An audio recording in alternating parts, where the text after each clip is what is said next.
Muy buenos días, hoy es 22 de abril, estamos en el MICIT, en el Ministerio de Ciencia, Innovación, Tecnología y Telecomunicaciones, MICIT, ¿verdad? Hay que apuntarlo para tenerlo correctamente. Y estamos con doña Paula Bogante Zamora. Doña Paula, muchísimas gracias. Igualmente, un placer. Por su tiempo, muchísimas gracias. Muchas gracias por visitarnos. No, muchísimas gracias por recibirnos más bien. Bueno, doña Paula, hay varios temitas que quisiera conversar con usted desde el área del MICIT. El primero es sobre el tema de las radiofrecuencias o de las concesiones, ¿verdad? Que se dan por el tema de radio y televisión. Haciendo un poquito contexto para ponernos en autos, como dicen, para el 28 de junio del año pasado vencían los contratos de concesión de 20 años de las frecuencias de radio y televisión, ¿verdad? Ustedes habían anunciado que desde el Poder Ejecutivo que había una iniciativa para que haya o exista un margen de pago un poco más justo de acuerdo a lo que generan las empresas de radio y televisión. Y 2 días antes de que se venciera ese plazo, el Ejecutivo dijo que iba a dar un plazo de 15 meses justamente para negociar, ver cómo se podía hacer a nivel de proyecto de ley y cómo generar un nuevo contexto, ¿verdad? Un nuevo marco para ese cobro. Hasta ahí estamos bien. En este momento hay 2 proyectos. Tengo entendido que ayer se reunieron en la Asamblea también con algunos diputados. Un proyecto del Ejecutivo que dice que las empresas deberían pagar, en el caso de televisión, 7.73% del ingreso bruto, ¿verdad? O sea, sin contabilizar sus gastos, ok, lo facturado. Hoy un 3.3% en el caso de la radio, eso es un canon. Y el otro proyecto es el del diputado Oscar Izquierdo, que dice que, si no me equivoco, estarían pagando las frecuencias entre 230,000 y 690,000 colones. Entre 230,000 y 3.600.000 colones. Y 3 millones, ok, ese dato no me quedó claro, porque están utilizando un salario base, valga la redundancia, como base para calcular. Y perdón, Oscar Izquierdo, estos montos van para radio y televisión. O sea, el rango de 230 a 3.600.000 incluye los dos, rango y televisión, radio y televisión. 3.600.000 colones, lo digo porque eso se le aplicaría principalmente a televisión, a los concesionarios de televisión, no de radio, porque se calcula por los watts que estaría utilizando la empresa o el concesionario. Sí, hay unos márgenes ahí de wattaje utilizado. Ok, igualmente eso es muy poco. Sí, considerando lo que algunas, por ejemplo, televisoras facturan. Es muy poco para las empresas, los grandes contribuyentes. Para pequeñas, según análisis que nosotros hemos logrado hacer, les representaría hasta un 65% de ese ingreso. Que es ruinoso. Porque es que es un monto fijo, porque no se basa en el ingreso, sino en la utilización de los watts. Entonces, una empresa pequeña puede utilizar la misma cantidad que la empresa grande. Sí. Pero como esta factura un montón y esta no, los puede llevar a la ruina, como usted bien dice. Ok. Entonces, mi pregunta va no tanto por el lado de los proyectos, porque eso lo están discutiendo, ¿verdad? Sino por el tema de la medida cautelar o la decisión del Tribunal Supremo de Elecciones de indicar, hace unas semanas, pocas semanas, indicar que no, eso no puede vencer en septiembre de este año, porque de ser así estaría afectando el tema electoral y año preelectoral, ¿verdad? Y todo eso. Mi pregunta es, ¿por qué el tribunal no dijo eso en junio del año pasado?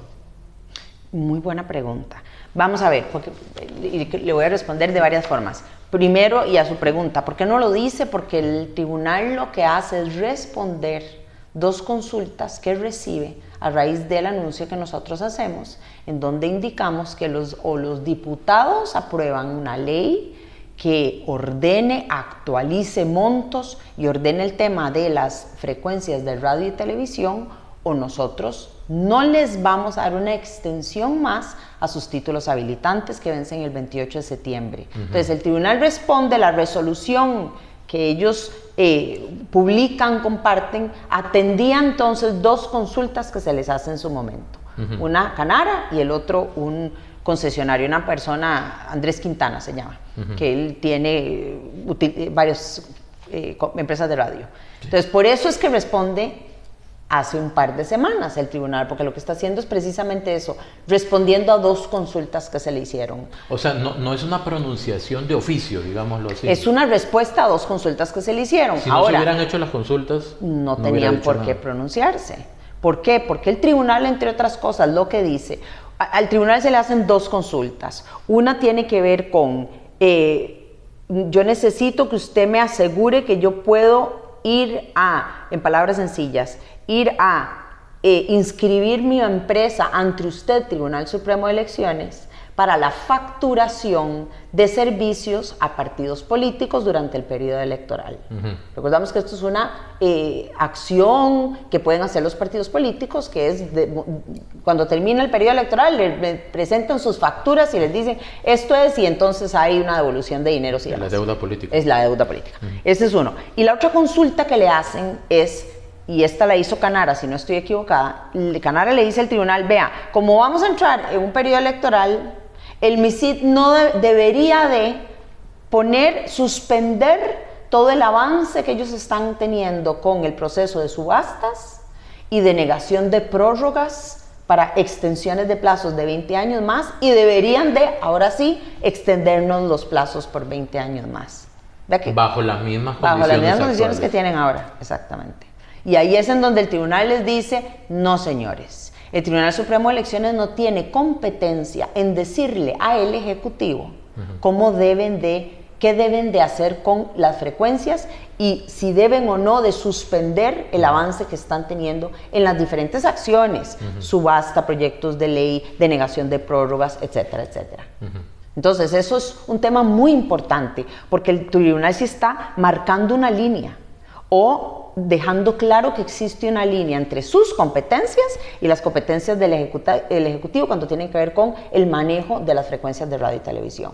Y les dice, MISID, Ejecutivo, MISID, que somos quien tiene la rectoría, usted siga con eso y nosotros seguimos con la subasta. Y esto es un tema muy interesante, porque cuando usted comentaba que nosotros hicimos, en efecto, una extensión de 15 meses, de julio 28, 2024 a septiembre 28, 2025, una de las razones por las que nosotros damos esta extensión de plazo tiene que ver con el hecho de que nosotros queremos, por primera vez en la historia del país, hacer una subasta de frecuencias para radio y televisión. Esto nunca se había hecho. Las frecuencias de radio y televisión, las empresas que le están dando uso, están aprovechando las frecuencias, se les adjudicaban hasta de forma irregular. No había un pliego de requisitos y condiciones que las empresas tenían que demostrarle al Estado para poder participar en ser beneficiarias del uso de unas frecuencias. Punto número 1. Punto número 2, nosotros hemos podido constatar a través de diferentes estudios de mercado, análisis de mercado y demás, que hizo la SUTEL, que es competencia de ellos hacer este tipo de ejercicios, que en el mercado existe un número importante de empresas que actualmente no tienen una frecuencia y quisieran tener una frecuencia. Entonces, nosotros a través de los últimos años hemos venido recuperando frecuencias y pasando la televisión de analógica a digital para liberar frecuencias o para acumular más frecuencias, como hicimos con 5G, con frecuencias IMT para 5G, y entonces tenemos un pool de frecuencias actualmente que nosotros dijimos deberíamos de subastar para lograr una mayor participación de empresas, para ser más democráticos, más justos con el uso y aprovechamiento de frecuencias de radio y televisión. Y nos dimos cuenta, que por tiempos, cronograma, no salíamos antes del 28 de junio con esta subasta y con la adjudicación de contratos. Entonces extendimos el plazo. De forma paralela, hemos venido trabajando con la Asamblea Legislativa en el proyecto de ley del Ejecutivo y ahora con el de Óscar Izquierdo. Pero eso es paralelo. Esto no tiene nada que ver con la extensión de plazo. La extensión de plazo tiene que ver sobre todo por un tema de el título habilitante, quiénes son las empresas que se están aprovechando o quiénes son las empresas que están disfrutando del uso de las frecuencias de radio y televisión. Entonces, ¿qué va a pasar ahora cuando se cumpla el plazo de los 15 meses? Se ha hablado de apagón, sí. ¿Va a suceder, no va a suceder? ¿Qué es lo que va a suceder realmente? Yo espero que lo que suceda es que nosotros avanzamos con la Asamblea Legislativa en un texto sustitutivo para lograr aprobar el proyecto de ley que lo que viene es, entre otras cosas, a actualizar los montos que deben de pagar las empresas para el uso de esas frecuencias. Que en eso no debería haber discusión. No debería haber discusión. ¿Cuáles son los montos de referencia que se citaron en la conferencia de prensa? Mire, actuales. Actuales. Son actuales desde el 54, porque Exacto. el monto no se ha actualizado desde el 54. Sí, actual. Entonces, de los últimos 70 años. Exacto. Las empresas que tienen o que están al aire en AM, sí, pagan entre 1.000 y 3.000 colones anuales. Eso pagaban hace 70 años. Y pagan actualmente lo mismo. Ok, en aquel momento era un montón. Pues era más. Era más. Yo no sé si 1.000 pesos en aquel momento era un montón, pero era más. Bueno, sí. ¿Verdad? Sí. Ahora, las de FM, 6.000 colones aproximadamente. Y las de televisión, 120.000 pesos por año. Eso no es nada. Nosotros se las estamos regalando. Eso es como que yo le dé a usted un taxi. Y se lo estoy dando en divinas condiciones. Y con gasolina. Y con gasolina, tome, vaya, aprovechese de él. Y usted, a la primera persona que monta en la calle y la lleva 3 cuadras más lejos, ya le cobró 120.000 pesos. Imagínese todo lo demás que usted le va a cobrar por el resto del año. Se lo están embolsando. Nada malo con eso. Pero usted está utilizando mi vehículo, Estado, o sea, o el de todos los costarricenses, porque esto es un bien de manial, para usted enriquecerse de forma brutal. Me parece genial. Y aquí hay que hacer la salvedad. No todas las empresas están en las mismas condiciones que los grandes contribuyentes. Hay medios regionales. Hay medios regionales que con rasguños están llevando adelante su modelo de negocio, y también hay que considerar que estamos en una era digital.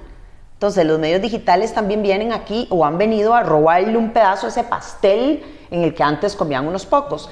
Pero lo que sí es cierto es que si usted va a utilizar mi taxi, usted debería estarme pagando un precio justo por la utilización de ese taxi, en donde usted se beneficie y yo también como Estado. Y otro tema importante, recordemos que estos dineros alimentan el fondo Fonatel. El fondo Fonatel fue creado para disminuir la brecha digital en el país. Entonces no es como que esta plata se está utilizando para pagar otras cosas, no, se le reintegra al país en diferentes acciones que llevan a esa disminución de brecha digital. La otra pregunta sería, ¿qué pasa si para septiembre no hay un acuerdo? Tendríamos que nosotros sentarnos a analizar qué es lo que vamos a hacer. Yo no le tengo una respuesta, pero tendríamos que ver qué es lo que vamos a hacer. De repente para la gente sería interesante que haga el ejercicio en Google, poner el nombre de alguna de las televisoras o emisoras de radio y poner la palabra o el término Media Kit ahí a la par. Y el Media Kit es justamente esa descripción del medio con fines comerciales, entonces para vender publicidad, y ahí viene todo el detalle de cuánto vale cada cuñita, espacio un poquito más grande dependiendo del horario, y yo creo que ahí la gente se puede dibujar más claramente cuánto es que están pues ganando algunas empresas en comparación a lo que están pagando actualmente. Así es. Por eso el proyecto de ley nuestro, don Richard, propone que el porcentaje sea con relación a los ingresos brutos, ¿verdad? Si usted factura un montón, usted paga un porcentaje de esa facturación. Si usted factura menos, paga el porcentaje menor. Y los porcentajes son 7.77, me parece, y 3.13. No son ni un 10%, ¿verdad? 7.73 y 3.3. 73, vale. No son ni un 10%. Esto es y de nuevo, es un canon, es una plata que le llegaría al MISID que nosotros estaríamos devolviéndosela a la industria, de alguna u otra forma. Pero no son montos altos. Y de nuevo, si usted factura más, paga más. Si usted factura, es más equitativo, es más justo. Para efectos contables, ese canon sería deducible del impuesto sobre la renta. Absolutamente. Entonces, y eso, absolutamente. Y sería sobre el uso de la frecuencia, porque a eso es a lo que estamos nosotros poniéndole un peaje, si se quiere, un costo por uso de la frecuencia. Todo lo demás que ellos hacen, que no tiene que ver con la frecuencia digital, está excluido. En otras palabras, solamente lo que corresponde a comerciales en ese canal al aire. En la frecuencia. ¿Verdad? En frecuencia de televisión. Exactamente. Si venden un reportaje para redes sociales o algo así, eso no entra. Okay. Si crean contenido y lo venden, y enhorabuena, y lo venden. Eso no tuvo nada que ver con su taxi. Ok, listo, muy bien. Cambio de tema. Ciberseguridad. Acciones en ciberseguridad. Y para esto yo esperaba ansioso esta entrevista para hacerle la siguiente pregunta. Hace algunas semanas o meses, ya no sé porque el tiempo pasa muy rápido, hubo una comparecencia en la Asamblea Legislativa donde usted también estuvo presente, pero iban como cada ministro uno por uno, ¿verdad? Estuvo antes de usted, minutos antes de usted, don Arnoldo André, ¿verdad? De Relaciones... de Cancillería. Cancillería, Sí. de la Cancillería. Son muchos nombres. Sí, muchos sí, términos. sí. Y la diputada Joana Obando le preguntó que por qué metían, en palabras más, palabras menos, por qué metían el tema de ciberseguridad relacionado con el Tratado de Budapest que trata sobre cibercrimen, que son dos cosas distintas. ¿Por qué se hablaba de ciberseguridad cuando el tratado habla de cibercrimen? Y yo no soy especialista, o sea, yo soy periodista y profesor, pero nada más. Y yo digo, bueno, no son lo mismo, pero van amarrados, ¿verdad? Ayer en un live comentaba, para mí, cibercrimen es a ciberseguridad lo que incendio es a extintor, para mí, personalmente. Lo curioso es que después de esa intervención o esa dinámica entre ellos dos, ya le tocaba a usted. Y hay un video en la asamblea que es bastante curioso, porque usted va entrando y ella va saliendo. Lástima, porque yo hubiera querido profundamente, muy sinceramente, que se aclarara eso desde la perspectiva del MISID, porque me parece que era un tema más técnico que no tenía que aplicar en lo personal. Creo que no aplicaba tanto para don Arnoldo. ¿Está mal entender que cibercrimen y ciberseguridad no se pueden divorciar, no se pueden tratar como temas aparte? Absolutamente, son parte de lo mismo. Usted lo dijo bien. Varios temas. Entender a ciberseguridad o lo que el MISID ve, recordemos que nosotros somos el rector del tema. Sí. Entonces, pretender pensar que ciberseguridad desde una óptica del MISID incluye únicamente o comprende únicamente temas técnicos es un error enorme, es una miopía espantosa. Yo no puedo únicamente ver que todos los ministerios tienen instaladas las herramientas necesarias para poder protegerse, porque estaría viendo un puntito de la hoja. Y recordemos que el MISID tiene la rectoría. Entonces, punto número 1, pero punto número 2, como usted bien lo dijo, la ciberseguridad, el cibercrimen es el resultado de una falta en la parte técnica, es la consumación del crimen, ¿cierto? Entonces, yo tengo que verlo todo. Yo no puedo solamente ver, cierto, hay que ponerle rejas a la casa y de todo, pero yo tengo que asegurarme que el criminal que está en la calle no comete el crimen tampoco. Y esto se tiene que hacer en colaboración con otras instituciones de gobierno. Dígame usted si la labor que realiza el Poder Judicial o el Ministerio Público con relación a la atención de la seguridad nacional tiene que ver con la estrategia de seguridad nacional país. Es parte de lo mismo. Es ciberseguridad desde una óptica del MISID, estamos hablando exactamente lo mismo. Nosotros no solamente debemos de ver cibercrimen, debemos de ver capacitaciones, debemos de ver la parte técnica, debemos de ver cooperaciones internacionales. Entonces voy a entrar en cooperaciones internacionales. Nosotros logramos el año pasado confirmar una donación por parte de la Unión Europea de 2 millones de euros, que incluye el establecimiento de 2 laboratorios en el país. Uno que va a atender temas forenses de ciberseguridad y otro de ciberinteligencia. Ninguna de las 2 labores las ejecuta el MISID. Nosotros no somos agentes que van a hacer ningún tipo de inteligencia, eso lo hace la DIS. Ni somos los profesionales que a la hora de que se cometió un cibercrimen llegamos y hacemos el análisis forense de cuál es el paciente cero, por dónde entraron, qué tipo de malware utilizaron. Tenemos esa capacidad, pero eso es un tema del OIJ. Entonces, qué torta si yo pensara como piensa la diputada Obando, porque entonces yo esa colaboración la hubiera tenido que rechazar. Sí, y ustedes marcan la cancha y establecen el reglamento y vienen los jugadores exactamente, y se encargan de jugar. Y cuando una cooperación, para seguir con el mismo ejemplo, cuando un país extranjero nos dice, yo quiero ayudarles a ustedes le voy a dar otro ejemplo, el convenio Budapest. Yo quiero, pero no importa, ya voy a entrar al convenio Budapest, yo voy a darles a ustedes una cooperación o me interesa ayudarles en este tema. ¿Qué error cometería yo en decir, ay, es que eso como no tiene que ver con un tema técnico propio de ciberseguridad? De ya no. No, nosotros no.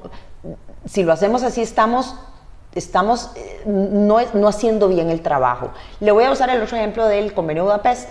En Costa Rica actualmente no se penaliza la intrusión en ciberseguridad. ¿Qué significa eso? Que un hacker llegó a su empresa y logró penetrar sus redes, ¿sí? Pero no cometió un crimen, no le robó información, no instaló ningún software que lo que va a hacer es que en el momento en que usted le da una instrucción, él va a empezar, o abrió un VPN tunnel y está por ahí robando la información. No cometió un crimen, pero está en sus redes. Es como si alguien se mete a mi casa pero no roba nada. Exactamente. Pero dígame usted, si alguien se mete a su casa, el simple hecho de entrar a su casa ya cometió el crimen. Usted no quiere al ladrón ahí sentado en su sala, ¿verdad? En ciberseguridad esa penetración no está tipificada, por tanto no se penaliza. Se penaliza ya cuando le robó a usted el televisor al ladrón. Nosotros estamos trabajando, y hablo en pasado porque eso lo estábamos haciendo con Esteban Aguilar, el fiscal adjunto en cibercrímenes. Cuando era fiscal. Cuando era el fiscal. Estábamos avanzando con él muchísimo, precisamente gracias a la colaboración de otros países miembros del Convenio Budapest, que se comprometen a apoyar a países en este tipo de acciones, entre otras. Estamos avanzando en lograr finalmente tipificar la penetración en ciberseguridad para que quede penalizada en el país. Ok. Qué curioso, porque entonces alguien puede entrar a su esquema de datos, no robarse nada, pero observar. Absolutamente. Y no está penalizado. No está penalizado. Okay. Eso fue lo que pasó en los 4 incidentes de ciberseguridad que nosotros atendimos durante el mes de noviembre del año pasado. Una de las instituciones fue víctima de eso precisamente. Ellos entraron, pero gracias a las herramientas que hemos logrado instalar con la cooperación que estamos llevando a cabo con los Estados Unidos, en el momento en que penetraron les dimos aprehensión, no aprehensión, pero logramos identificarlos y los expulsamos. Pero hubo una penetración, el ladrón entró a su casa, ¿sí? Y ahorita no podemos hacer nada. Ok. Nada más para aclarar eso también, porque en su momento se habló sobre por qué escoger el Tratado de Budapest, y el Tratado de Budapest, usted me corregirá si estoy equivocado, es un acuerdo voluntario de diferentes países, bastantes, para generar políticas de ciberseguridad, para evitar o combatir el cibercrimen, pues, ¿verdad? Sí, así es. Y hablaron también sobre un convenio de la ONU, y yo comencé a buscar ese convenio. Eso fue una resolución que no se sometió a votación en la Asamblea de la ONU, por lo tanto, es como un pronunciamiento, no sé si es algo más político, protocolario, ¿verdad? O como para reafirmar, estamos en contra de tal cosa, pero no sabemos realmente cuáles de los países adscritos a la ONU o que forman parte de la ONU están de acuerdo con ese compromiso. ¿Es así o no? Absolutamente cierto todo lo que usted dijo. Y volvamos a esa participación, esa audiencia que tuve yo en la Asamblea Legislativa en donde se tocó este tema. Qué lástima que no me lo preguntaron a mí.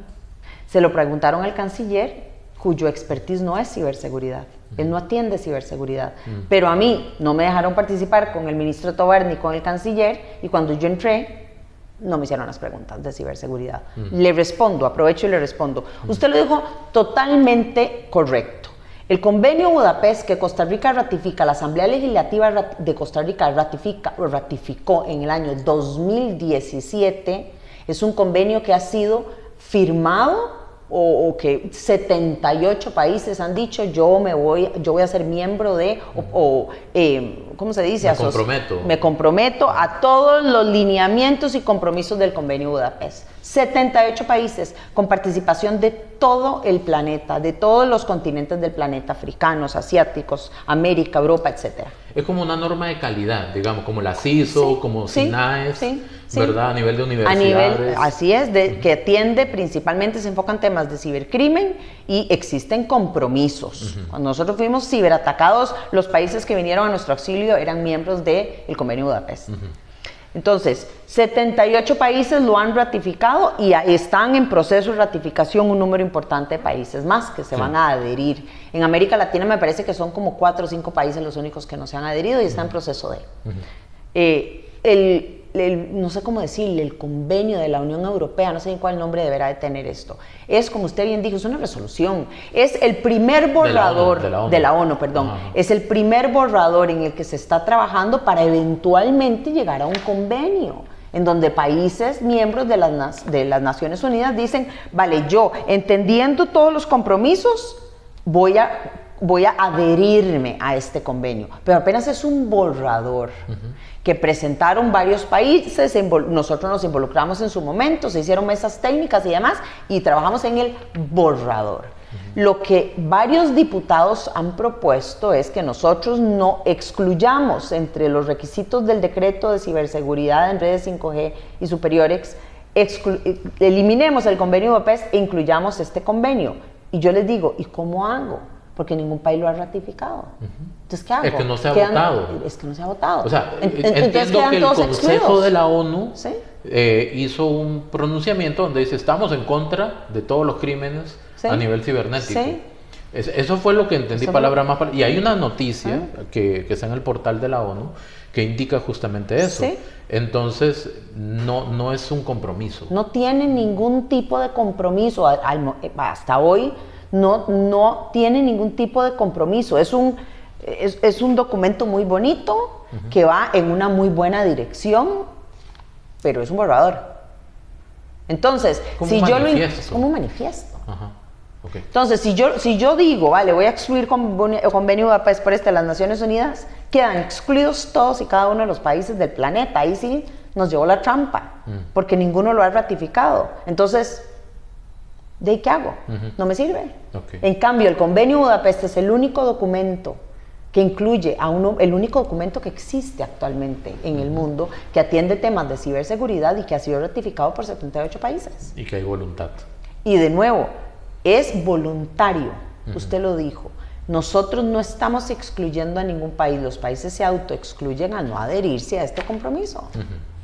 Ok, sobre el mismo tema de ciberseguridad, ya conocemos que el ex fiscal de cibercrimen en el Poder Judicial ahora es el subdirector nacional de ciberseguridad. Por eso tiene relación, ¿verdad? Sí, sí. Cibercrimen con ciberseguridad. Sí. Obviamente, hasta el mismo fiscal general en su momento en la Asamblea dijo que no hay persona que tenga mayor preparación y conocimiento que don Esteban Aguilar en esa materia. La pregunta es parte retórica, pero también para medir. ¿Qué viene a contribuir exactamente don Esteban Aguilar? 1000 cosas. Aquí en MISIT, ¿verdad? Porque ahora está aquí. 1000 cosas. Mire, nosotros ese plaza la habíamos abierto unas semanas antes y estábamos en proceso de entrevistas.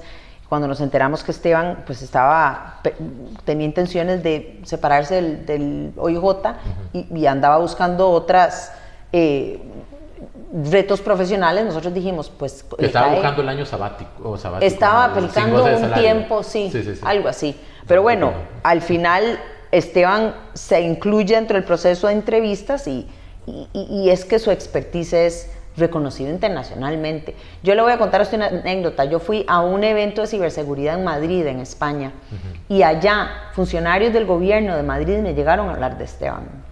Y reconociéndole su conocimiento y su disponibilidad para cooperar y ayudar y ver temas y demás. Cuando volví yo a Costa Rica le pregunté al director de ciberseguridad del MISIT, que se llama Géser Molina, le dije, Géser, ¿quién es Esteban Aguilar? No, jefa, ¿qué es aquí? Y ahí fue donde yo empecé a conocer de Esteban, porque me lo mencionaron en otros países, en Estonia también. Entonces, ¿qué viene? Esteban es de abogado. Sí, de profesión básica. De profesión. Y nosotros tenemos en el MISIT, en la unidad de ciberseguridad que se creó el año pasado, técnicos en su gran mayoría. Ingenieros o personas, funcionarios que tienen un título técnico en ciberseguridad o en software.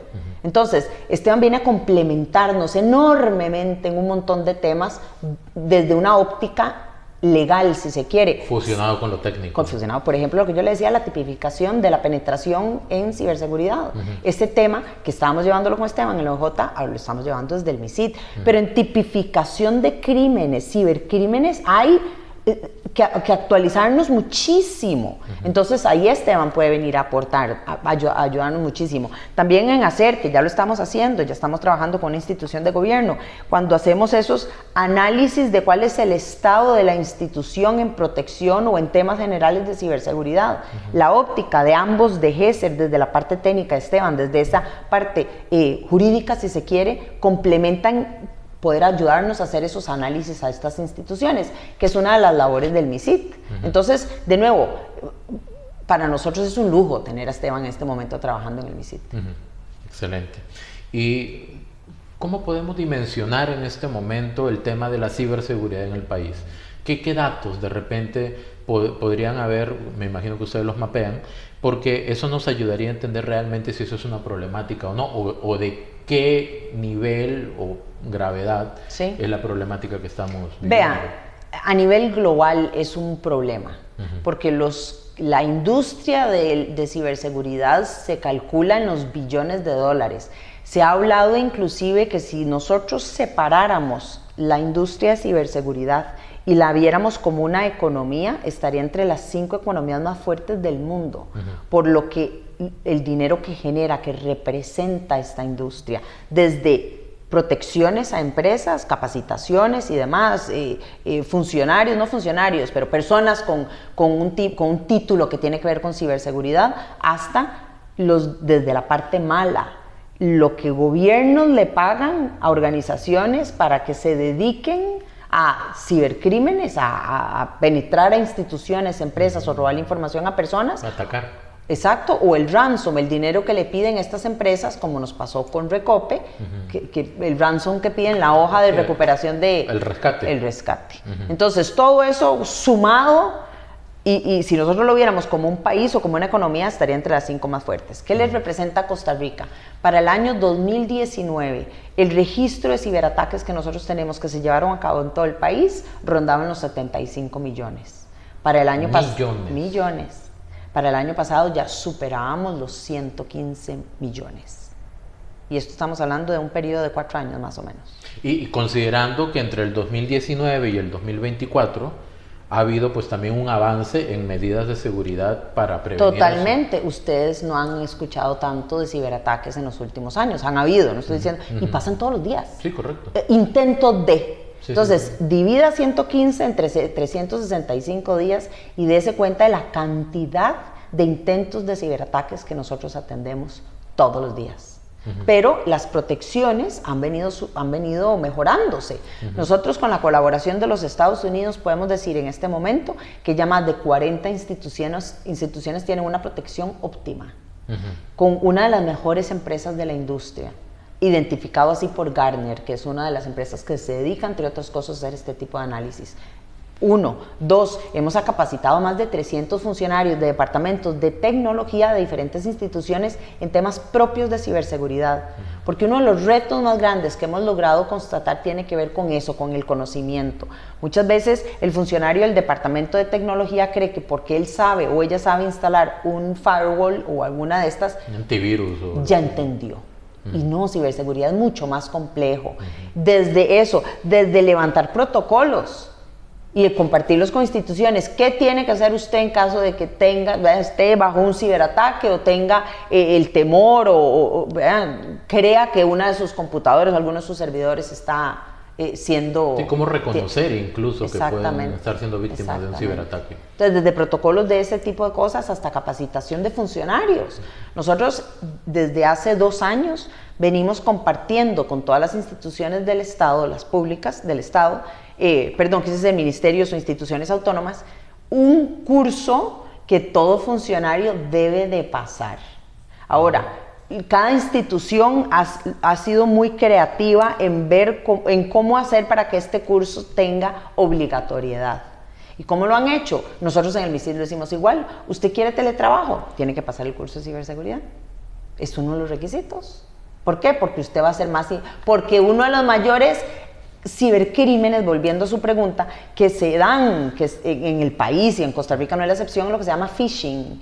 Y phishing es cuando usted le manda un correo con un anuncio o lo que sea y le dicen que haga clic a un link y ese clic hace que el ciberhacker logre penetrar su cuenta o lo que sea que... Como para que se entienda, como una pesca de arrastre. Eso. Mandan un correo masivo a todo el mundo a ver quién cae. Y le roban sus credenciales, entonces pueden robarle hasta su identidad, tarjetas de crédito, lo que sea, dependiendo del objetivo que tenga ese link malicioso, ¿sí?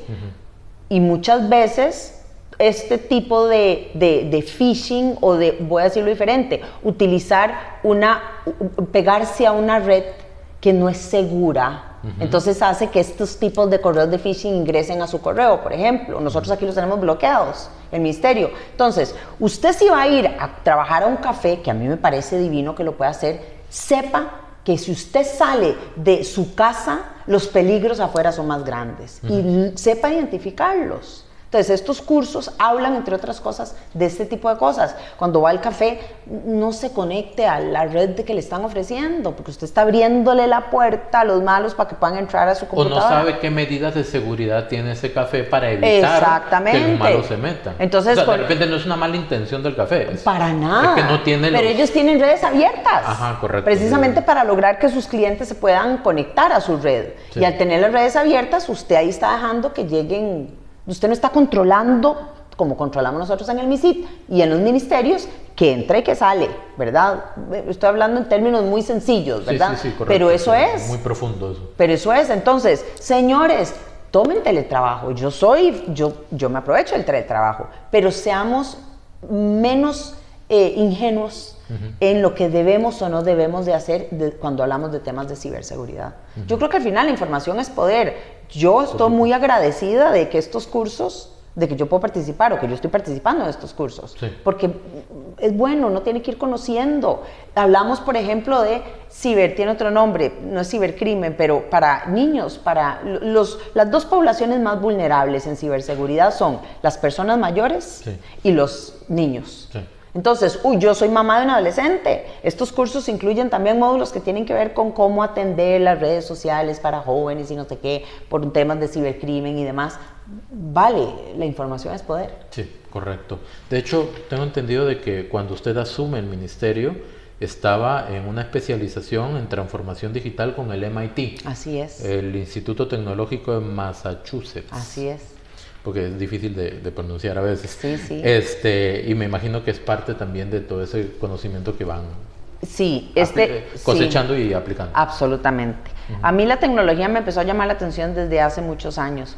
Y el curso que estaba llevando con el MIT, que lo tuve que poner en hold porque comencé con el gobierno, hablaba principalmente de la transformación digital, que tiene que ver, uno de los aspectos que uno debe atender cuando estás pensando en una transformación digital es ciberseguridad. Es como asegurar su casa. Correcto, correcto. Bien, pasemos un momentito. ¿Qué quiere, 5G o inteligencia artificial? Usted dígame, el que más le guste. No, es que me gustan los dos. Bueno, inteligencia artificial. Muy bien. Ustedes, de parte del MISID, en octubre del año pasado, emitieron o publicaron una política de inteligencia artificial. Palabra más, palabra menos. Se llama Estrategia Nacional de Inteligencia Artificial, ENIA, ¿verdad? De hecho, es el primer país de Centroamérica que tiene esa política. Cuando a uno le hablan de inteligencia artificial, lo primero que la gente ya maneja de conocimiento común es ChatGPT. Y hacer trabajo con ChatGPT es mucho más. Absolutamente. De hecho, cuando ustedes presentaron la política, hicieron como un avatar de Mark Zuckerberg, ¿verdad? No voy a subir eso a Facebook porque después me lo banean ahí. Y era una representación de lo que podría hacerse con inteligencia artificial. Yo soy profesor de universidad y también recibimos capacitaciones constantemente sobre esto. Pero, ¿por qué es importante esta política? ¿Cuáles son los alcances que tiene? E incluso, ¿por qué es importante en este momento, visualizando una campaña electoral donde podrían venir, por ejemplo, audios falsos de personas diciendo cualquier cosa, ¿verdad? Incluso captar la imagen de algunas personas públicas, políticos podría ser, y ponerlos a decir cosas que nunca han dicho, no han dicho nunca. Entonces, ¿por qué es importante esa política? ¿Y qué sigue después? Vea, la política era o es sumamente importante, la estrategia, no la política, la estrategia, ese documento, porque nosotros, es iluso pensar que nosotros podemos separarnos de la inteligencia artificial en la actualidad. Y en cualquier campo. Y en cualquier campo, en cualquier industria. Desde lo más básico, que es agarrar el teléfono y preguntarle algo a ChatGPT, eso es lo más básico, pero es transformador, ¿sí? O sea, los beneficios que esa aplicacioncita, la que sea que está usando, le trae al humano es transformador. Multiplíquela por 100 si pensamos en educación, o por 1000, ¿verdad? O en agricultura, o en seguridad. O sea, la aplicación, los beneficios que viene a traerle la inteligencia artificial a la humanidad es algo no antes visto. Va a marcar un antes y un después. Se compara, y no lo digo yo, lo han dicho inclusive Satya Nadella de Microsoft, o el de Google, Sundar Pichai y demás y demás. Ellos han dicho que el descubrimiento, el desarrollo de la inteligencia artificial viene a compararse con, varios han dicho, con el descubrimiento de la electricidad, con el descubrimiento del fuego, con el descubrimiento del átomo. O sea, son hechos que pasaron en la humanidad que marcaron un antes y un después. Entonces, Costa Rica tenía que tener una estrategia de inteligencia artificial, entre otras cosas porque teníamos que delimitar los usos y no usos de la inteligencia artificial, pero también porque Costa Rica, y esto es para todos los países, nosotros o nos montamos en el barco de la inteligencia artificial, o la brecha, y lo dicen los expertos, la brecha económica y de muchos aspectos entre países con la inteligencia artificial se va a hacer mucho más amplia. Y nosotros lo último que queremos es que eso le pase a Costa Rica. Entonces, la inteligencia artificial se enfoca en 7 diferentes ejes. Unos tienen que ver con capacitaciones, colaboraciones internacionales, gobierno digital, investigación y desarrollo, que eso es un enorme reto que tenemos, etcétera, etcétera. El objetivo número 1 de esa estrategia es que la inteligencia artificial siempre debe de buscar el beneficio para la humanidad. Independientemente de su aplicación, siempre debe. ¿Y por qué lo digo así? Porque, don Richard, la inteligencia artificial ya es más inteligente que el 99% de la humanidad del país. Y apenas está en su segunda fase de desarrollo, iniciándola. Tiene una capacidad de procesamiento de datos que nosotros no la tenemos, ¿verdad? Entonces, imagínese a lo que va a llegar. Yo estoy segura que usted conoce de los ejemplos, por ejemplo, Facebook, que tuvo que desconectar a 2 computadoras porque ellas ya hablaban en un idioma que nosotros no entendíamos. Sí, crearon su código y comenzaron a entenderse. Y lo más preocupante no es que se hayan inventado el lenguaje, es que el humano nunca le dijo que lo hiciera. Ellas empezaron a darse cuenta que, es que como el humano quiere que yo le diga a usted esto, si yo se lo digo de esta forma, se lo digo más rápido y más efectivo, entonces pasémonos para acá. De hecho, hace poquito salió una noticia como que, creo que era que las pusieron a jugar ajedrez a 2 computadoras y a una le pusieron la indicación o el prompt, era gane. No le dijeron con base en qué parámetros éticos o legales, le dijeron gane. Y cuando vio que la otra le estaba ganando, lo que hizo fue como invadirla. ¿Hizo trampa? Sí, hizo trampa, la atacó. Sí. Porque no se le dijo gane con base en las reglas. Sí. Vea qué torta si nosotros, voy a usar un ejemplo muy feo, muy crudo, si la misma indicación se le dieran a un a un ejército de robots en una guerra, y le dijeran, mi intención es que usted gane, y ganar es derrotar a mi contrincante.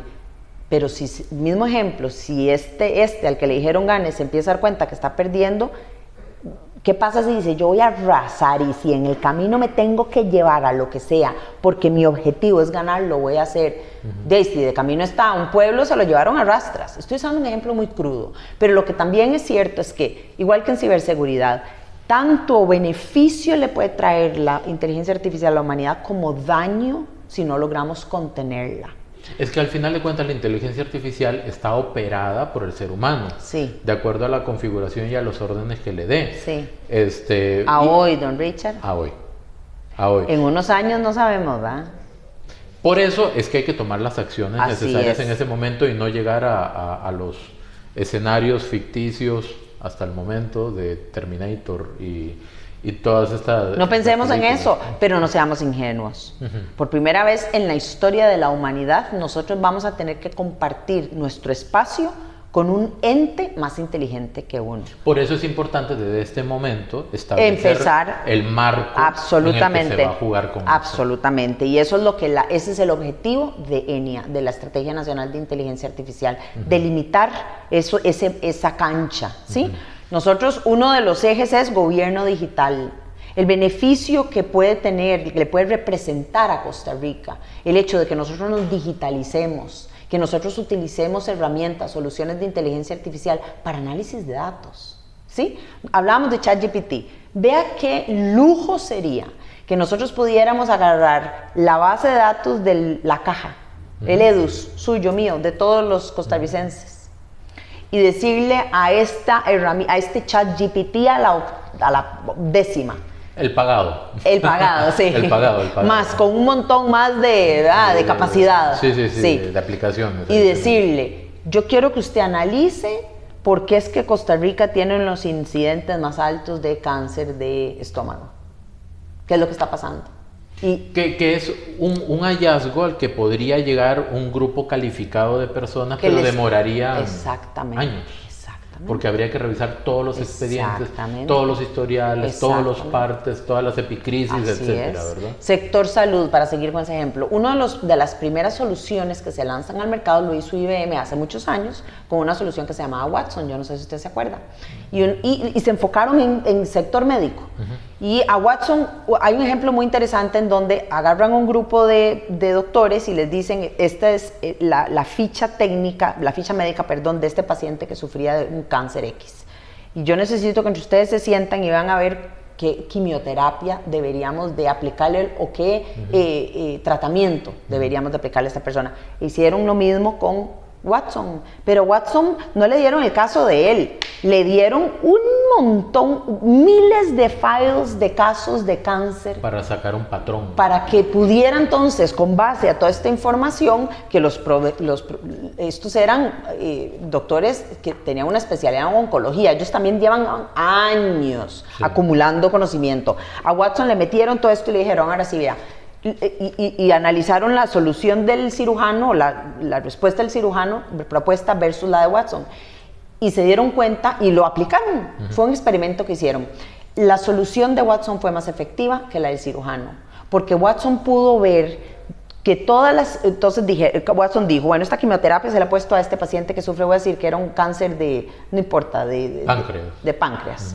Watson agarró todas las quimioterapias o todos los resultados de haber aplicado quimioterapia a un número enorme de pacientes de cáncer de páncreas y logró descifrar en decir que la quimioterapia que se le aplicara se compusiera diferente. Usted sabe que la quimioterapia se da en más de un elemento que otro y demás, y que lo combinaran con otros medicamentos. Y dio mejor resultado que lo que el cirujano estaba proponiendo.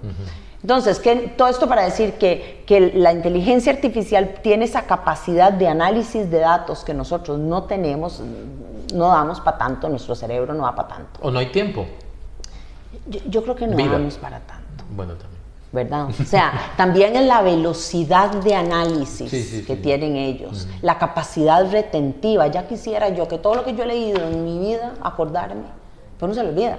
Sí, porque es como si uno le pidiera que hiciera un análisis de patrones de casos de cáncer en una población, hombres o mujeres, en determinado rango de edad, en determinados años, en determinada localidad. Decime vos, ¿verdad? ¿cuándo uno? Tomando en consideración las condiciones, valga la redundancia, ¿verdad? Las condiciones propias del lugar, Coronado que es frío o... Dígame usted, vean, yo sé que a usted le ha pasado, como me ha pasado a mí, nos ha pasado a todos, que a veces tenemos que ir a buscar en el teléfono, en el chat, en el que sea, pucha, ¿cómo era quién fue el que conquistó? Pues esto es cualquier ejemplo. ¿Quién fue el que conquistó tal y tal país en tal y tal año?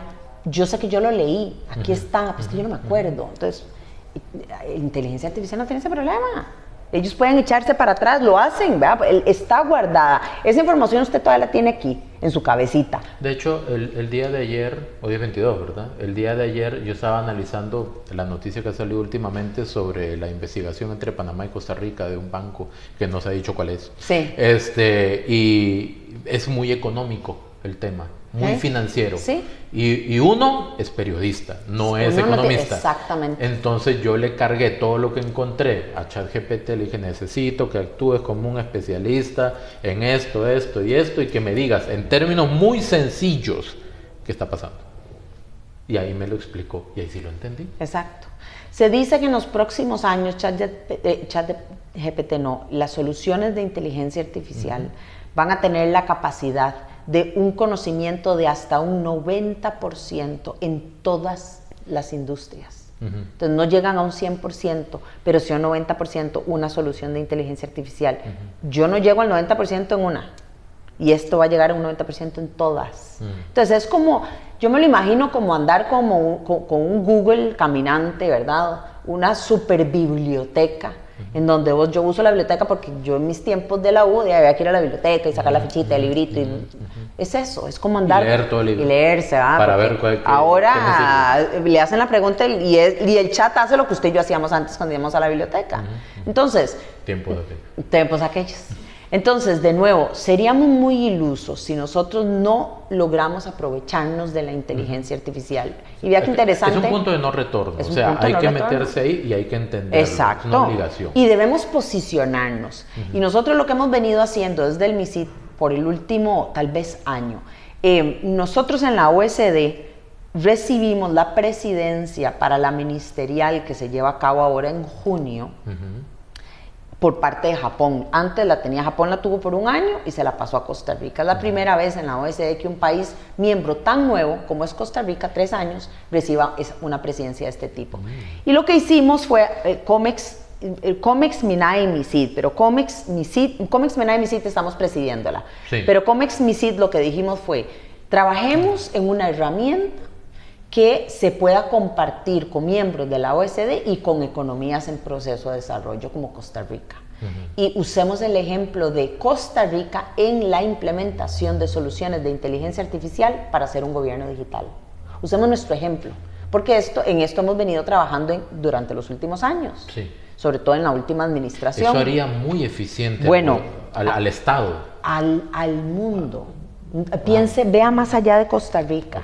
Ábralo, es la OSD e inteligencia artificial y ciberseguridad y computación cuántica y demás tienen que verse uno tiene que abrirse más, no solo verlo para Costa Rica, ciertamente para Costa Rica. Y nosotros ya estamos implementando soluciones. Y yo le puedo hablar de un montón de ejemplos en donde estamos implementando. Pero ¿qué dijimos? Costa Rica tiene, y esto es muy importante, Costa Rica es una economía pequeña, en donde la mayoría de su población tiene una educación muy buena. En donde somos obedientes, ¿en qué sentido? En que si nosotros vamos a hacer aquí una prueba de concepto de algo, usted sabe que uno de los elementos o requisitos más importantes cuando se está haciendo una prueba médica para ver cuál es la reacción de una persona, si toma una pastilla y demás, es el feedback, la retroalimentación que recibe en este caso el médico con relación a esta medicina que le está dando. Entonces, la educación de una población para este tipo de proyectos es muy importante, el compromiso y demás. Entonces dijimos, aprovechemos todas esas características de Costa Rica y el hecho que nosotros ya estamos implementando inteligencia artificial en el gobierno para crear esa herramienta. ¿Y la herramienta de qué va? Es una solución viva, porque se le van a ir haciendo ajustes en el camino, que un país, independientemente de su tamaño, puede aplicar para entender qué tanta inteligencia artificial está utilizando para lograr un gobierno digital y cuál debería ser la ruta que debería de seguir. Y eso lo estamos trabajando con la OSD.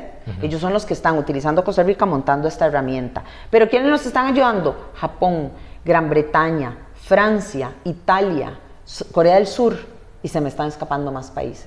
Porque el interés ha sido tal que lo que nos comentó la última vez la OSD es que ya en una reunión del G20 se comentó sobre esta herramienta. Nosotros le dijimos a la OSD, utilicémoslo ciertamente para los 38 miembros, pero son 100 y pico países.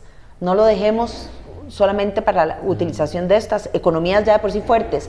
Entonces, el objetivo es, ya Japón está hablando con países asiáticos sobre la herramienta, en decirles, en el momento que esté lista, utilícenla ustedes también. Y nosotros con el BID, para que el BID pueda hablar con sus países miembros del hemisferio de América, para que hagan exactamente lo mismo. Entonces, Costa Rica está tomando un país de liderazgo en ámbitos internacionales, porque nosotros queremos que el país se proyecte como un país en donde implementar este tipo de soluciones, hacer estos planes pilotos, es ideal. Eso nos va a ayudar a nosotros a posicionarnos, pero también a, ojalá, participar o tener acceso a tecnología de primera de forma muy inmediata. Es complejo porque el desarrollo a nivel tecnológico se ha dado de manera tan rápida, ya no es acelerada, sino exponencial. Totalmente. Y eso obliga, pues, especialmente desde la parte de la formación, estar muy atentos a eso. Vea, de eso, o sea, podría traer un litro de café y aquí seguimos hablando. Y seguimos hablando. Exacto. 5G. Sí. ¿Vamos a tener 5G, sí o no? Absolutamente. Yo sé que a inicios de año indicaron que para la segunda mitad del 2025 ya está casi pensado implementar 5G, o sea, ahorita, en un mes y algo, ¿verdad? Sin embargo, hay algunos procesos todavía de medidas cautelares y acciones de inconstitucionalidad que están procesándose en el Poder Judicial. ¿Esto puede interferir de alguna manera? Ya se hizo la subasta, ya se asignó todo, o sea, estamos listos para comenzar. Estamos listos. Y todos queremos 5G. Todos queremos 5G. Pero el tema es, ¿realmente se va a poder? Sí. Vea, las medidas cautelares vienen a interferir en la implementación de 5G, pero hay que entender cómo vienen a interferir. Y las acciones de inconstitucionalidad también podrían venir. Yo estoy confiada de que lo que tiene que ver específicamente con las dos acciones de inconstitucionalidad que fueron presentadas ante la Sala Cuarta, una por parte de Huawei y la otra los dos sindicatos de los 13 sindicatos del ICE, esa aclaración hay que hacerla. La sala va a fallar a favor del Estado. Y lo digo con cierto grado de confianza porque ya tenemos un precedente. Recordemos que las primeras acciones fue un recurso de amparo que interpuso Huawei contra el decreto que lo atendió la Sala Cuarta. ¿Eran 4 o han sido 4? 4 medidas cautelares, pero eran 2 desestimadas ya, creo. 2 desestimadas ya. Pero comenzamos con un recurso de amparo, que es a la cual Huawei le pegó, si se quiere, una acción de inconstitucionalidad. La Sala Cuarta dijo, fallo a favor del Estado, y como se cae también la acción. Después vinieron 4 medidas cautelares, 2 que ya fallaron a favor del Estado, quedan 2 pendientes, y a se le sumaron 2 nuevas acciones de inconstitucionalidad que la Sala Cuarta las está atendiendo. Yo me refería a estas 2. Yo creo que al final va a ser el fallo positivo al Estado, esperamos así sea. Las 4 medidas cautelares, 2 iban contra el decreto, las 2 que ya se resolvieron tenían que ver con la aplicación del decreto, y los 2 jueces lo que dijeron es no da lugar Huawei y 2 sindicatos del ICE su objetivo de tener o de no incluir el decreto como requisito para el despliegue de 5G, por tanto se mantiene. Y las 2 otras medidas que quedan una tiene que ver con un proceso interno del ICE con relación a finalmente firma de contrato con el proveedor de equipamiento para hacer despliegue de 5G, y la otra tiene que ver con los dos sindicatos del ICE se fueron contra el cartel, ¿sí? O sea, ya contra la implementación 5G país. Y esa ahí está. Nosotros, el equipo legal del MISID las revisó y nos sentimos confiados de que al final van a fallar a favor del Estado. Ahora, ¿a quién están retrasando, don Richard? Al ICE. No están rechazando a los operadores privados.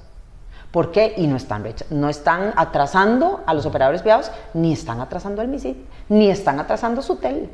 Y esto es un tema muy importante, porque el ICE es una empresa en competencia, del Estado, pero en competencia. Lo están amarrando. Lo están amarrando. Y el tigre anda suelto. Y el tigre que anda suelto es su competencia, Liberty Claro. Digamos las cosas como son y con nombre. Entonces, ¿a quién le están haciendo daño y para proteger a quién? Es la pregunta que yo me he hecho siempre. A sindicatos, a su empresa, porque ustedes están velando por el interés de Huawei. Porque es tan claro como que usted agarra la medida cautelar que puso Huawei contra el decreto y la de los 2 sindicatos y es copy-paste. Es que no tienen ni siquiera el detalle para no hacer un copy-paste, ¿verdad? Entonces, es muy lamentable porque nosotros sí que queremos fortalecer a el ICE. Nosotros El ICE es una institución que yo personalmente respeto muchísimo, quiero muchísimo, admiro muchísimo, pero ICE, vea usted lo que tiene adentro. Arreglemos esa situación. Ahora, usted me preguntó que si nosotros íbamos a poder tener 5G este año. Absolutamente. Nosotros realizamos la subasta en tiempo récord. Hemos venido trabajando de forma maravillosa con Sutel en temas de 5G. Maravillosa. En donde los dos equipos se sentaron en una mesa y dijeron, reduzcamos tiempos para que 5G la subasta pueda salir antes. Y se logró, y la subasta ya se dio en enero, y ya nosotros, Sutel nos pasó los criterios técnicos y recomendaciones de adjudicación de contratos, y ya el MISIR revisó eso, y ya nosotros estamos trabajando en los contratos. Es decir, que en mes y medio estaremos firmando contratos, o antes, estaremos firmando contratos con las 7 empresas que participaron de la subasta. 2 operadores nacionales, Liberty Claro, y 5 operadores regionales. Son varias cooperativas. 4 cooperativas. Y una asociación, una empresa. Sí, que va a trabajar sobre todo en el gran área metropolitana. De esa subasta, perdón, digo. No, esto es un hecho histórico también, porque ninguna subasta de frecuencias para IMT, para 4G o 5G en este caso, bueno, 5G ya sí, pero echemos para atrás 4G y 3G, nunca había incluido a operadores regionales. Y nosotros, cuando estábamos montando los lineamientos de política pública para que Sutel elaborara el cartel para la subasta, le dijimos, nuestro interés no es que tenga un objetivo recaudatorio, pero un objetivo de conectividad e infraestructura. Y por eso, entre otras cosas, dijimos, los operadores regionales tienen que ser parte del juego también. Producto de la subasta se recaudaron 340 millones de dólares. Sí, no sé si la palabra correcta es decir recaudaron. La subasta generó. Ok, mejor. La subasta generó 340 millones se de dólares. recaudaron 34. Ok, ok, listo. 90% dice que se va a destinar a torres. A infraestructura. Infraestructura, especialmente de los lugares que tienen menor calidad de conectividad. Depende, porque también y se lo digo así, porque en el gran área metropolitana también se va a mejorar mucho la infraestructura para que la conectividad sea mejor. Obviamente los sectores más empresariales de repente podrían sin tener duda, un foco importante. Sin duda. Mi pregunta es porque, por ejemplo, no sé, y creo que eso no le corresponde al MISID, pero la ruta 32 ¿sí? No tiene, sí, pero ni un peñisquito de internet, ¿verdad? Y eso es algo que se ha reclamado por mucho tiempo, pero no sé si eso podría o la 27. Entrar, o la 27, pero es por intermitencia más corta, ¿verdad? La 32 son como 45 minutos, una hora sin... Nosotros con el MOP estamos trabajando en un tramo de la 32, porque durante también esta administración hemos trabajado en varios reglamentos que estaban pendientes de elaborar, que tiene que ver con,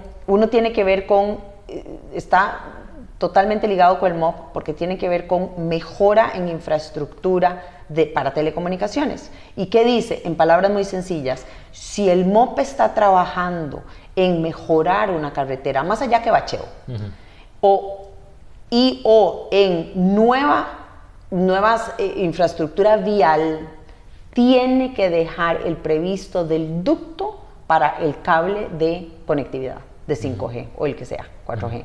Esto no se tenía, y por eso usted a veces va por la 32 y ve aquel montón de postes con aquellos cables que se van a caer porque son 1000 cables. Nosotros estamos diciendo, MOP, cuando usted está construyendo una calle y está haciendo toda la tubería y demás que usted le hace a las carreteras, incluya un ducto para telecomunicaciones. Entonces, al hacerlo así, nosotros podemos mejorarle la conectividad a la 32, por ejemplo, y hay un tramo en el que vimos varios temas, temas que había que atender. Uno era que iban a traerse abajo un montón de árboles y los árboles se los estaban utilizando como postes para el cableado que incluía la conectividad o telecom. Entonces, MOP, no, en ese tramo usted haga el ducto.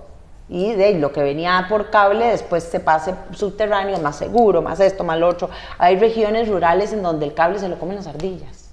Entonces viene en camino. Entonces va en camino. Eso se está mejorando, sin duda. Ahora, otro tema importante que se incluyó en esta subasta, ya le dije, y voy a volver a los 300 millones de dólares que se tienen que invertir en infraestructura.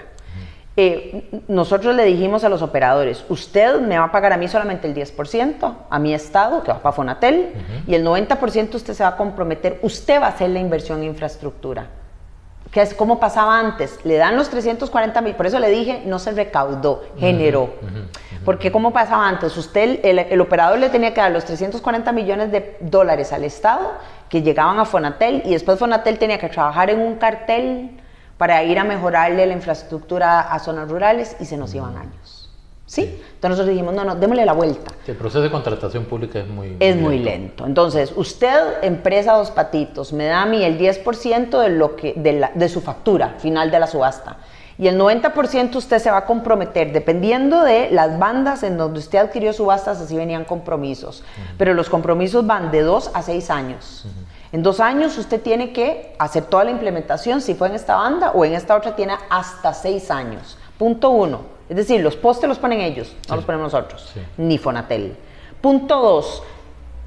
Todos los operadores adquirían además un compromiso para mejorarle la conectividad a un número de distritos que les fueron asignados.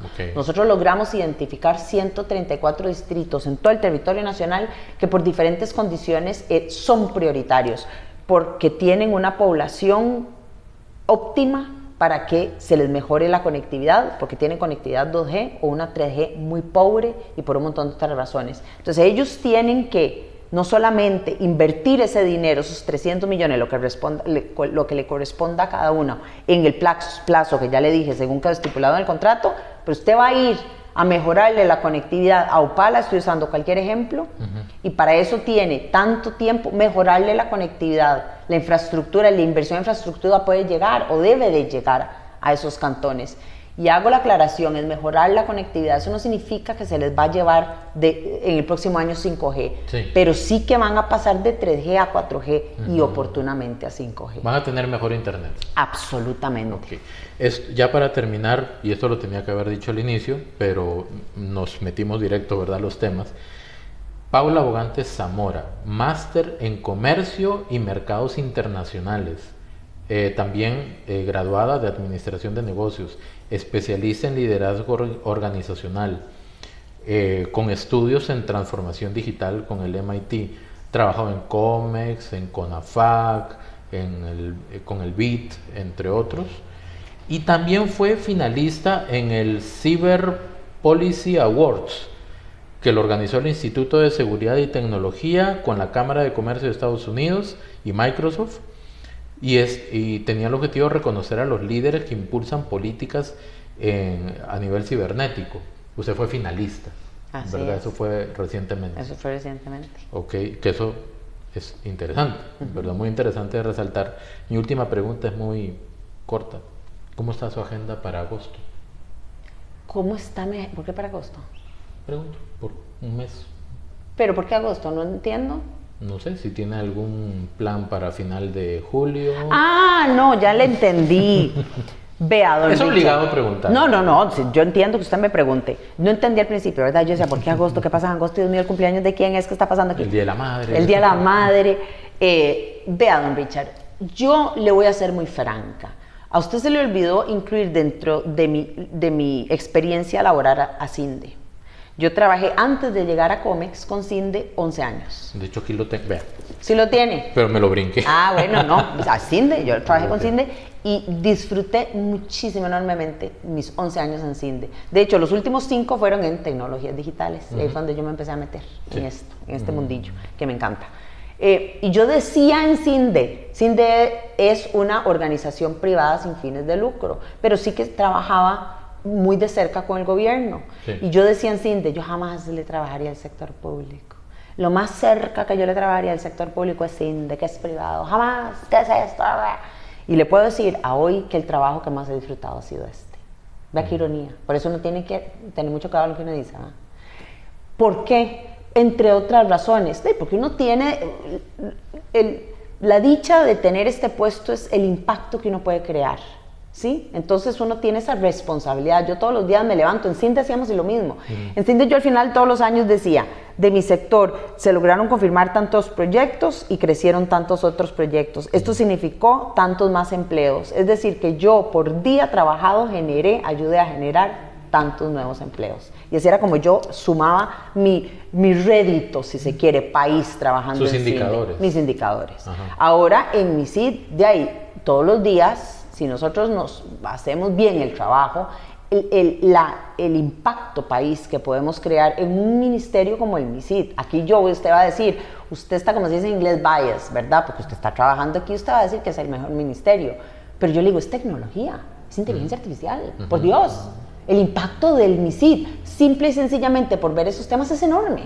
Entonces, ha sido de los trabajos, o es el trabajo que más he disfrutado, por tema impacto, porque me encanta la tecnología, por la colaboración internacional, por el equipo de colegas, por el jefe que tenemos, que es extremadamente exigente, pero es un placer trabajar con una persona tan inteligente y capaz como don Rodrigo, ¿verdad? Entonces, ¿qué va a pasar en agosto? Yo estoy disfrutando enormemente este puesto, yo quiero quedarme aquí. Yo no me veo, usted me está preguntando que si yo me veo pasándome a la asamblea.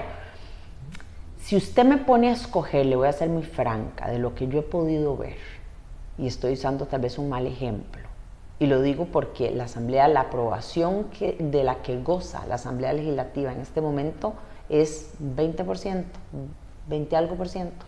No supera bueno, el 25%. si el 87% de la población dice que no está con ningún partido político y la mayor representación de los partidos políticos está en la asamblea, entonces de repente están como en 13. Bueno, yo sé que ronda, digamos, el 20% y creo que estoy siendo benévola. Muy benévola con ellos. Y puedo constatar de primera mano que mucho de lo que está en la Asamblea Legislativa, híjole, mejor no estuviera ahí. Pero más allá de lo que yo he podido ver de la Asamblea Legislativa y tristemente no solamente la capacidad técnica del diputado o diputada, sino cuál es el espíritu real que se vive en la Asamblea Legislativa. La visión. Y yo digo, el espíritu, el interés, a los diputados, ¿qué es lo que más les interesa? Sacar adelante la rencilla política que puedan tener con el Ejecutivo, ese pulsito, ay, no le aprobé su proyecto de ley, como dijo un día, esto es un diputado, votemos todos en contra del Ejecutivo para que se lleven otra pérdida, pensiones de lujo. Por Dios, el que perdió fue el país. A mí me importan 35 cacahuates si el proyecto de ley que yo ayudé a impulsar lo ha puesto el Ejecutivo o lo ha puesto un diputado de otro partido. El que gana es el país. Y lamentablemente en la Asamblea Legislativa eso no se vive actualmente. Entonces, a mí me gusta trabajar con gente comprometida y me gusta trabajar con gente exigente, que hace la tarea, que se pone la camiseta, que se la suda, como dicen. Yo eso no lo he visto en la Asamblea Legislativa. Entonces no es un puesto que a mí me agrade mucho. Además, hay muchas leyes y... No, a mí me gusta enrollarme las mangas, don Richard, y hacer el trabajo. El Ejecutivo ejecuta y a mí me encanta ejecutar. Doña Paula, muchísimas gracias nuevamente, muy amena esta conversación. Muchas gracias. La disfruté bastante. Yo también. Y esperemos que haya una próxima oportunidad. Con todo gusto, cuando quiera volvemos y hablamos más, nos quedaron 1000 temas más de discutir de todos los que usted... Me dejó ahí computación cuántica. Bueno, me la dejó le ahí, tengo noticias de computación cuántica, pero se las reservo para la próxima. Ah, excelente. Sí, muy bien. Muchísimas gracias. Con mucho gusto.